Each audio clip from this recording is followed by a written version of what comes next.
básicamente la actividad de cierre. Hoy vamos a ponernos de acuerdo con lo que va a ser la evaluación.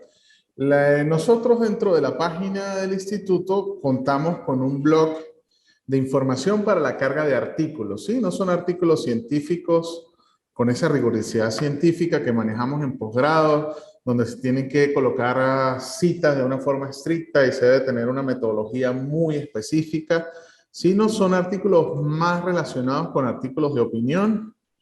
Voy a comenzar a compartir aquí para que se vea en el televisor. ¿Por qué les digo esto? Porque ustedes, ya sale la imagen compartida, ¿verdad? Yo dije, se conectaron dos más. Bien, bien, fíjense, este es el blog, ¿sí? Esto lo conseguimos allí. La idea o la intención es que ustedes desarrollen un artículo en donde se va a establecer la relación de la ciudadanía con el orden público interno. ¿Qué es ese artículo? No lo quiero llamar un ensayo porque un ensayo tiene otras características, pero es el desarrollo de una opinión propia, personal, individual de cada uno de ustedes, donde vamos a desarrollar ese elemento, ¿ok? No puede superar las 850 palabras ni ser inferior a 750 palabras. Ya herramientas como Word nos brindan la posibilidad de contar las palabras, ¿no? Hace poco, en el cierre de un posgrado, me decían, no, profe, yo lo que más duré fue contando las palabras y cuando me perdía tenía que volver a empezar y yo decía, no, no puede ser, es una broma. Y sí, le tocaba contarlas una a una. Bien, entonces la idea es esa, generar un espacio, un escrito. Ya les muestro, por ejemplo, esta habla del coimputado. Ustedes van a generar solamente el texto, ¿ok? Si tienen citas, deben citarlo. No importa la forma de referenciar que lo hagan, no importa cómo lo hagan, no les estoy diciendo que tienen que utilizar el método APA, es el más común, es el más conocido. Lo importante es que cuando hagan una cita, cuando saquen información de internet, de un libro, por favor, deben citarla. ¿Qué les recomiendo? ¿Qué temas deben desarrollar allí? Sería muy bueno que tomen aspectos que vimos en la primera clase, por ejemplo, los elementos del Estado, por ahí se puede ir alguno, por ejemplo, los elementos del Estado de Derecho. Recuerden que en ese momento yo les decía que el Estado de Derecho estaba compuesto por al menos tres cosas: justicia, seguridad jurídica y bien común. Lo pueden enfocar en alguno de esos, pero siempre desarrollando en esas 850 palabras, en esas 800 palabras que van a desarrollar, el hecho de qué relación o qué beneficio puede tener para la ciudadanía el orden público estatal interno. ¿Ok? Porque cuando ustedes vean orden público 2, ya lo vamos a ver desde el punto de vista internacional. Allá comenzamos a desarrollar lo que es el orden público internacional. Ahorita hay que enfocarnos en la parte interna. ¿Dónde van a hacer eso? Van a tener disponible un espacio dentro de la plataforma, ¿ok? Como una entrega de tarea, y lo van a entregar en un archivo de Word. No tiene mayor, no les voy a pedir márgenes, no les voy a pedir tipo de letra, no. Lo importante es la cantidad de palabras, el contenido que sea propio, ¿sí? Muchas veces se valora mejor las ideas propias, así no tengan una profundidad muy, muy amplia, que llegar a copiar o pegar. Eso sí es delicado. Entonces, esa va a ser la información para lo que es la actividad final. Dentro de la retroinformación, pues yo debo estar aquí y hacerles preguntas si desean repasar o tocar alguno de los elementos que vimos en las clases anteriores. Para eso es la retroinformación. Por eso yo dije, ni siquiera a la retroinformación no van a venir. De hecho, casi que me vengo en chores, ¿no? Porque ahora más tarde tenemos un juego y por eso yo dije, no pierdo la pinta como los sábados anteriores. Entonces, no sé si tengan alguna duda, quieran reforzar algo, es la oportunidad y pues el tiempo está para eso. Si quieren conocer algo de lo que revisaron en las otras clases o hacemos un pequeño repaso. Podemos hacer un repaso, incluso nosotros tenemos las clases. Yo traje las chuletas de las clases. Teníamos que hacer un trabajo de ordenamiento jurídico también, que la clase de la semana pasada también tenía que ver en relación sobre la figura de Kelsen. Ah, ok, de Kelsen. Mire, lo más importante, y si es un mensaje que yo quiero que se lleven de esta materia es, obviamente cuando revisamos la pirámide de Kelsen, nosotros encontramos que existe la supremacía constitucional, ¿sí? Esa pirámide es la pirámide de la jerarquía de las normas. ¿Por qué? Porque me va a decir qué norma es más importante y de dónde va a brotar la información de todas y cada una de las normas. En nuestro país y en la mayoría de los estados modernos, la norma suprema es la Constitución, ¿sí? La Constitución que tiene determinadas características para ser promulgada, para ser desarrollada, y desde la Constitución es donde nacen el resto de las normas. Entonces podríamos decir que es la fuente principal de derecho. Al ser la fuente principal de derecho, es necesario buscar el artículo 332, que era el que yo les decía en esa oportunidad de esa clase. Ese artículo 332 es el que de una manera expresa me habla de orden público. Si ustedes comienzan a revisar cualquier otro artículo de la Constitución, no van a encontrar por lo menos la combinación de las palabras orden público en ningún otro artículo de la Constitución. Pueden conseguir la palabra público, la palabra orden, pero orden público como tal y en la fusión que hacen esas palabras al formar el concepto, no lo van a conseguir. Entonces, este artículo 332 es el basamento legal constitucional para el desarrollo de cualquier otro elemento relacionado directamente con el orden público. Ahora bien, ¿alguno de ustedes tres es abogado? ¿No? José Luis. Estoy ya terminando la carrera de Derecho. Ya casi. Ya Bueno. este término y el siguiente. Perfecto. No, ya está listo. Entonces, cuasi Sí. colega. Fíjense, cuando nosotros en Derecho hablamos de orden público, hay que tomar en cuenta algo que lo va a diferenciar del concepto de orden público que manejamos nosotros en el aspecto estatal. Nosotros vemos orden público como la posibilidad de que el Estado, imponiendo normas, imponiendo sanciones, regula la conducta de sus ciudadanos para la armonía, el bien común, la justicia, la paz. Pero dentro del derecho conseguimos el concepto de orden público como el imperativo y la negativa de que los particulares podamos modificar las normas. ¿Qué es esto? Por ejemplo, en Venezuela, por ley, las normas relacionadas con la actividad laboral o con el derecho laboral, es decir, las normas de la ley orgánica de trabajadores en Venezuela, del trabajo de los trabajadores en Venezuela, son de orden público. ¿Cómo se traduce eso? No se pueden poner de acuerdo los particulares para cambiar los derechos que están allí.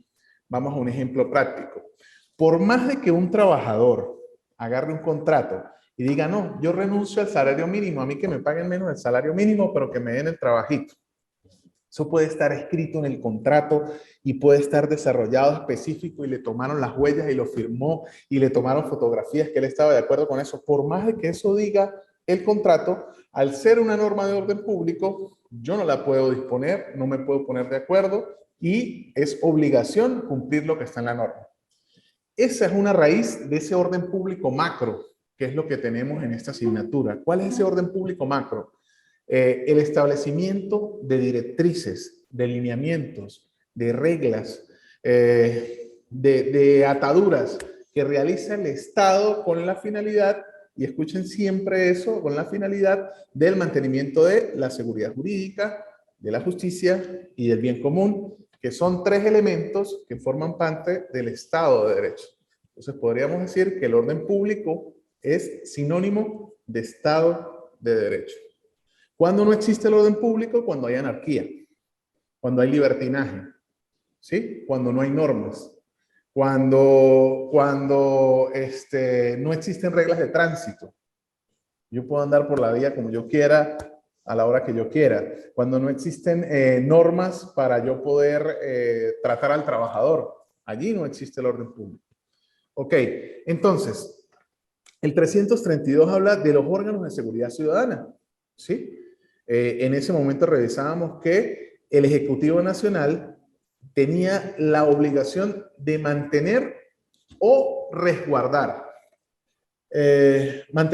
Restablecer, perdón. Mantener y restablecer. ¿Cuál es mantener? Yo lo debo estar allí, pero en el momento que el orden público se me salga de las manos, ¿y qué podríamos definir como orden público? Que no exista justicia, que no exista bien común o que no haya paz. dentro del territorio, pues yo puedo restablecer ese orden público. No lo puedo hacer diciendo, ay, por favor, mire, váyanse todos para su casa y quédense tranquilitos, ¿no? Tengo que tener estos cuerpos de seguridad y por eso se crea el Cuerpo Uniformado de Policía Nacional. Ese es uno de los brazos que permite al Estado venezolano, no solo al gobierno, al Estado venezolano, a Venezuela como nación, mantener ese orden público. Ese es el primero. El segundo, el Cuerpo de Investigaciones Científicas, Penales y Criminalísticas. Ya este no viene a mantener el orden público de una forma directa, no va a ser el de la confrontación, sino este, que es el 6CPC que conocemos todos nosotros, es el que viene a apoyar a los órganos de administración de justicia dentro de la investigación, dentro de lo que es recabar la información, las pruebas, los elementos de convicción. Por eso es que vemos cómo levantamiento de un cadáver lo hacen son expertos en criminalística de ese cuerpo policial, que es el cuerpo, el 6CPC, que conocíamos nosotros antes como PTJ, ¿no? Entonces, ellos apoyan a mantener el orden público. ¿Por qué apoyan a mantener el orden público? Y está dentro de este artículo. Porque además de ser un cuerpo armado que sirve al Estado para el mantenimiento de ese orden público, sirven para que se dé la justicia. ¿Por qué? Ellos recaban pruebas, recaban información para ser llevado a los tribunales, para que dentro del proceso esas pruebas sean valoradas y no se caiga en impunidad. Si existe impunidad o si existe la posibilidad de que una persona que comete un delito no sea sancionada, no estaríamos hablando de justicia. ¿Se acuerdan que al principio les decía que los elementos del orden público es poder tener bien común, justicia y seguridad jurídica? ¿Ok? Fíjense el otro, un cuerpo de bomberos y bomberas y administración de emergencias de carácter civil. No todo es choque, confrontación para mantenimiento de orden público. No todo es recabar pruebas para llevar un proceso. También tenemos que apoyar a los ciudadanos de tal forma de que el Estado sirva de apoyo en caso de calamidad, en caso de incendios, en caso de desastres naturales, que también afectan el orden público, porque todos y cada uno de nosotros como integrantes de la nación, en caso de un terremoto, en caso de un desastre natural, necesitamos apoyo, necesitamos que exista orden, que no haya anarquía, porque ya ha pasado muchas veces, y no solo aquí, eso es algo que podemos ver en varios países de Sudamérica, que mucha gente se aprovecha de esas calamidades, mucha gente se aprovecha de que pasen esas situaciones para cometer delitos, para agarrar ventaja. Díganme usted, José Luis, y los que estamos aquí presentes, si alguna vez no se han dado cuenta o no han presenciado que pasa una ambulancia y atrás pasan 3 y 4 carros que no tienen nada que ver con la ambulancia. ¿Sí? Y es tan solo el hecho de aprovecharme y poder pasarme varios semáforos por encima y llegar más rápido al sitio. Entonces, en situaciones de calamidad, en situaciones de emergencia, más allá de ese brazo armado, necesitamos la posibilidad de que el Estado tenga ese brazo de apoyo, ese brazo que ayude a solucionar esas calamidades, que ayude a apoyar a esos ciudadanos para que se mantenga el orden público. El orden público, que es una situación tan delicada que permite el mantenimiento del Estado así y el desarrollo de todas las actividades que se encuentran dentro de una nación. Y finalmente, una organización de protección civil y administración de desastres relacionada con la anterior. Anterior bomberos, protección civil, y pues nosotros conocemos por ejemplo, aquí de primera mano, el Protección Civil Estatal, y es la que se encarga de atender este tipo de casos, de emergencias derivadas de calamidades, de cuestiones preventivas, no esperar que la situación pase, sino hacer el análisis de estructuras, a ver si la estructura realmente soporta, no sé, determinada cantidad de peso, o hacer el análisis de infraestructuras o de locales, a ver cuál es la capacidad que pueden recibir, cuántas personas puede albergar, situaciones de ese tipo que ayuden a mantener el orden público. ¿Y por qué hago énfasis y siempre termino con ese orden público? Porque muchas veces confundimos el concepto de orden público con solo el hecho de que la gente esté en su casa, que nadie esté protestando, que no esté pasando más nada. O sea, pensamos que ese es el orden público. Y sí, esa es una de las ramas del orden público. Pero el orden público también es que cuando sucedan situaciones controversiales, desde el punto de vista político, desde el punto de vista vecinal, desde el punto de vista social, exista la posibilidad y existan los mecanismos para regular esas situaciones y que no se les salga de las manos al Estado. y que dentro de esa regulación se respeten los derechos y garantías de todas las personas que están allí. Por eso derechos como el de la protesta está aquí, pero no es protestar y salir a tumbar a todos los árboles que me encuentre por el camino y meterle candela a todo lo que esté en el medio, ¿no? Yo puedo protestar siempre y cuando respete otros derechos. Entonces, eso forma parte de las situaciones que regula ese orden público, ¿sí? Yo puedo transportarme libremente dentro del territorio nacional y eso me da el derecho a la Constitución, pero debo cumplir con ciertos requisitos. Yo puedo tener libre tránsito dentro de la ciudad, pero debo ir con ropa, no puedo ir desnudo, ¿sí? Porque eso alteraría el orden público. Entonces, el orden público no es solo el hecho de un policía con un escudo y con un arma teniendo a la gente tranquila. No, el orden público va más allá de eso. Va a la convivencia, va al hecho de que nosotros como ciudadanos respetemos y entendamos que si hay una transgresión a cualquiera de las cosas que están dentro de las normas, pues va a tener una sanción. Y eso se deriva solamente de este artículo 322, con esos 4 brazos que tiene el Estado, y finalmente dice, los órganos de seguridad ciudadana son de carácter civil y respetarán la dignidad y los derechos humanos sin discriminación alguna. Este pequeño pedacito es para poder diferenciar estos 4 órganos, ¿sí?, de las Fuerzas Armadas Nacionales Bolivarianas, que esas no tienen carácter civil. Esas están para otra cosa. Esas están para seguridad y defensa de la nación, como van a ver ustedes en el Orden Público 2, ¿sí?, que ya es el orden público internacional. Ya hablan de conceptos distintos, como el de la soberanía, porque ya es entender a Venezuela como un Estado-nación que forma parte de un territorio geográfico que tiene más estados-naciones con capacidades, con soberanía, con territorio, con gente. Entonces, aquí, a nivel interno, de orden público interno, importa los brazos que tiene el Estado para el mantenimiento de orden público de carácter civil. De carácter civil. Por eso vemos... Ay, Dios, voy a hacer una raya. ¿Sabe por qué me dan café? Porque ustedes vinieron. Cuando yo doy la clase y no vienen alumnos, no me dan café. José Luis es testigo que nunca me han traído café mientras estoy en clase, ¿verdad, José Luis? Sí, es verdad. Mire, José Luis, salud. Salud. Profesor, le iba a decir ¿qué papel juega la Guardia Nacional en la parte del orden público? Porque no está mencionado ahí, pero usted lo menciona en la parte militar, en los componentes de la Fuerza Armada.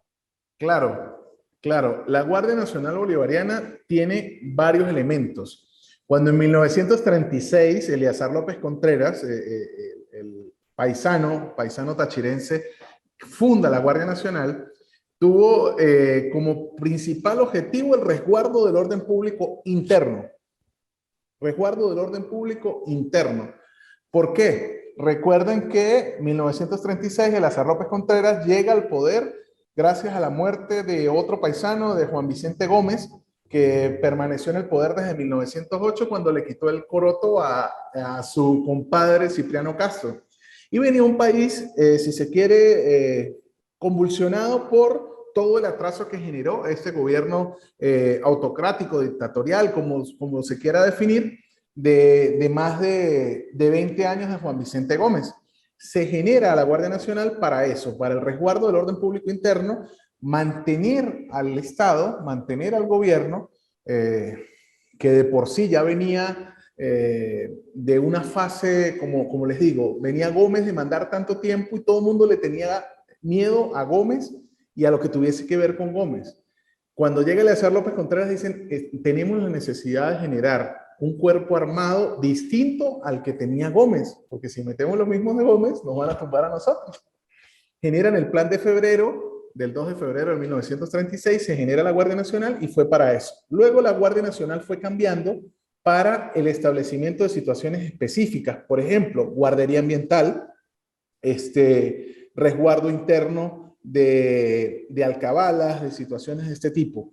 No entra dentro del orden público interno la Guardia Nacional porque no está y no tiene ese rango constitucional y deberíamos valorarla como un organismo militar de carácter armado que viene a apoyar el orden público interno y que no tiene ese carácter militar. O sea, en caso de una invasión, por ejemplo, la Guardia Nacional no va a ser la que va a responder por la soberanía del país.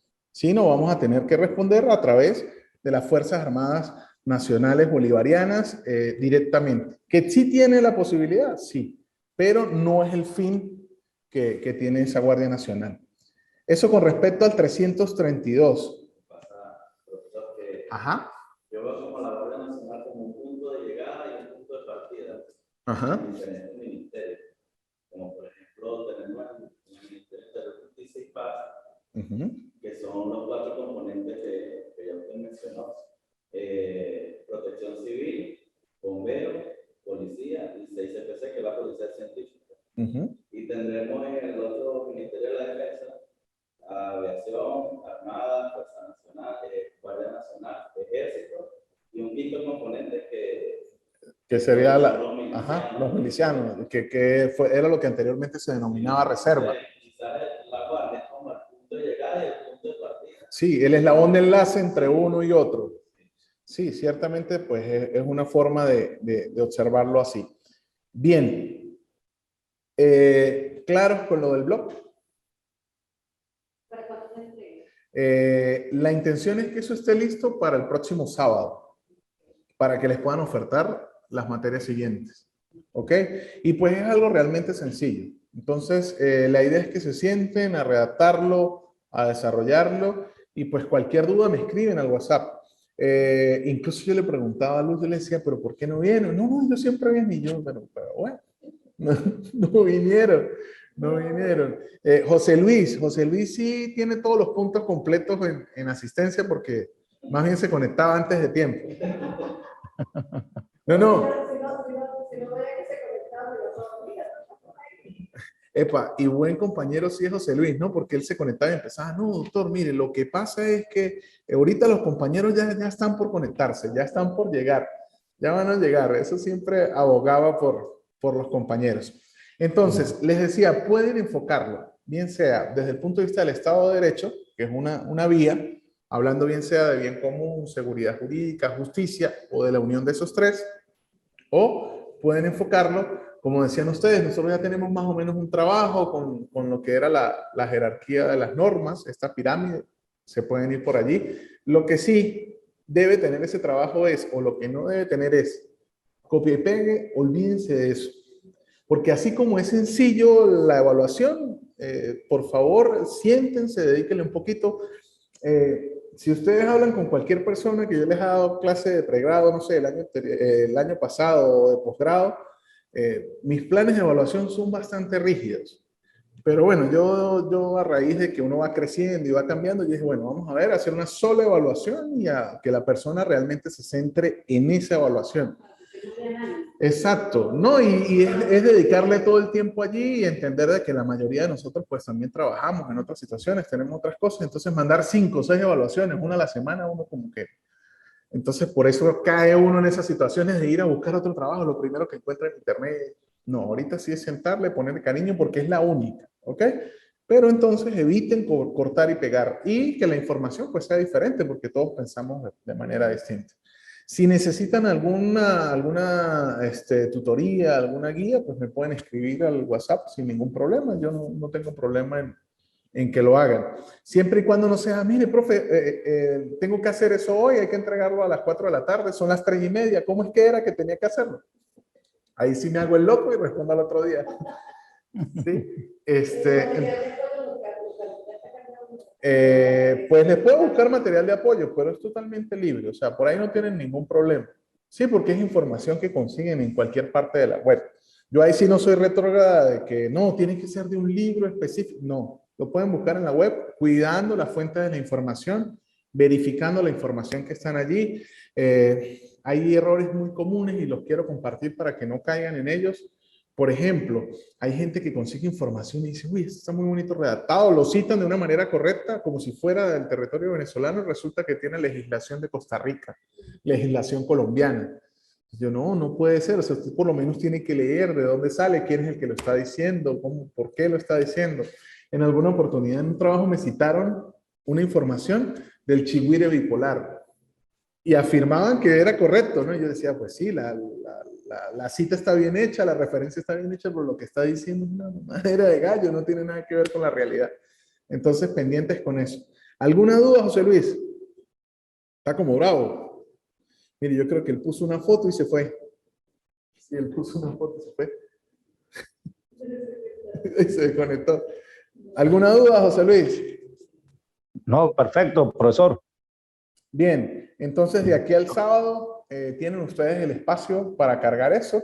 Y pues como les digo, la intención es publicarlo aquí en la página para alimentar el blog. Y pues eso lo revisa todo el mundo, ¿no? Yo les pongo la calificación, pero eso lo revisa todo el mundo. Así que háganlo con cariño, con amor, porque allí va a estar. De hecho, si llegan a hacer cualquier persona una búsqueda en Google, puede salir la información que está allí. Entonces, pónganle cariño, pónganle amor y vamos a terminar eso. 750 palabras suena mucho, pero en realidad son 2 páginas y media cuando usted revisa. Sí, no, en las páginas no importa, las palabras es el límite. Tipo de letra no importa, el espacio no importa, porque yo también he sido estudiante muchísimos años. Entonces uno cuando le piden muchas páginas, entonces uno pone doble espacio, le coloca el margen más reducido, la letra la pone un poquito más grande. Entonces con lo de las palabras se evita uno eso. Ustedes ponen el contador de palabras y cuando pasen las 750 ya empiezan a hacer el cierre y ahí lo tienen. Eso son 2 páginas y media. ¿Ok? Perfecto. Luis, fino. No, perfecto, todo bien.